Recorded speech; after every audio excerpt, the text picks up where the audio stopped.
हरे कृष्णा दर्शकों, स्वागत है आपका आपके अपने चैनल फुलफिल क्यूरोसिटी में। मैं हूं आपके साथ सारा।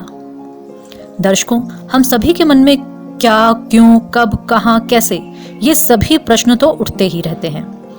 और हाँ, यदि आपके मन में कोई ऐसा प्रश्न है, चाहे वो किसी भी विषय से क्यों ना हो, जिसे जानने की जिज्ञासा आपके मन में सदैव बनी रहती है, तो आप उसे कमेंट बॉक्स में अवश्य बताइएगा।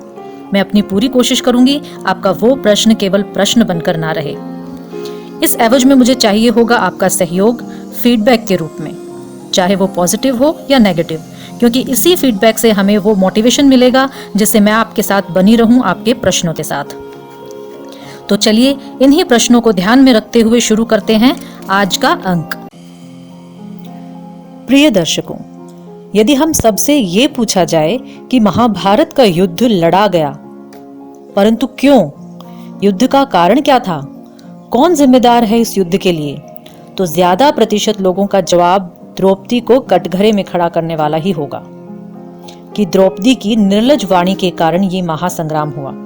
यही बताया जाता है और यही दिखाया भी गया है। किंतु क्या कभी हमने ये विचार किया कि इस महासंग्राम का कोई अन्य कारण भी हो सकता है?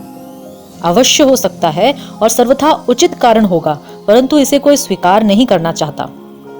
जिस प्रकार मनुष्य स्वयं गलती करता है और दोषारोपण किसी और पर लगा देता है कि यह गलती फला फला इंसान अगर ऐसा नहीं करता तो नहीं होती। कभी स्वयं को कटघरे में कोई नहीं खड़ा करना चाहता, परंतु कारण हम स्वयं ही होते हैं।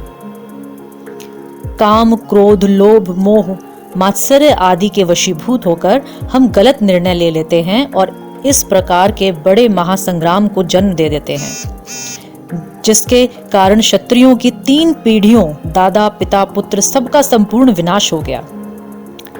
रही बात निर्लज वाणी के प्रयोग की, अंधे का पुत्र अंधा, ये महाभारत के किसी भी मैन्युस्क्रिप्ट में नहीं है। ऐसा कुछ हुआ ही नहीं था। ये नाट्य रूपांतरण के अंतर्गत केवल मसाला है। आप गीता प्रेस वाला महाभारत देखिए, भंडारकर ओरिएंटल का क्रिटिकल एडिशन देख लीजिए और KM गांगुली वर्जन देख लो।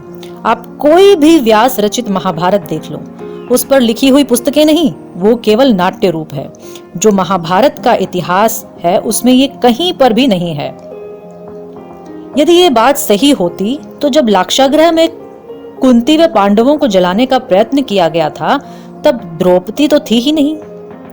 उससे भी पहले की बात करें तो जब पांडु की मृत्यु के बाद वन से आते हैं, तब भीम को विष देकर मारने का प्रयत्न किया जाता है। तो द्वेष भाव तो द्रौपदी के आने से पहले का ही है।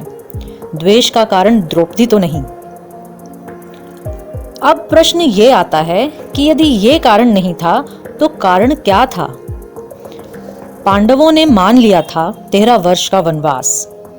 वो 13 वर्ष का वनवास भोग कर आए थे और उसके बाद जब बातचीत हुई तो युधिष्ठिर ने यहां तक कहा कि परिवार में युद्ध नहीं होना चाहिए, क्योंकि युद्ध किसी भी परिस्थिति का अंतिम हल होता है।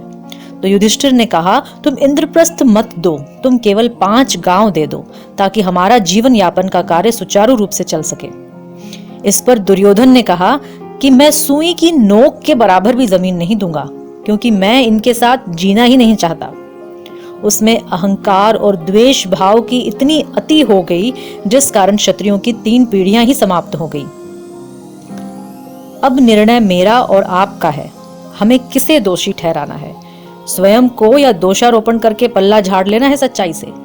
आज के अंक में इतना ही।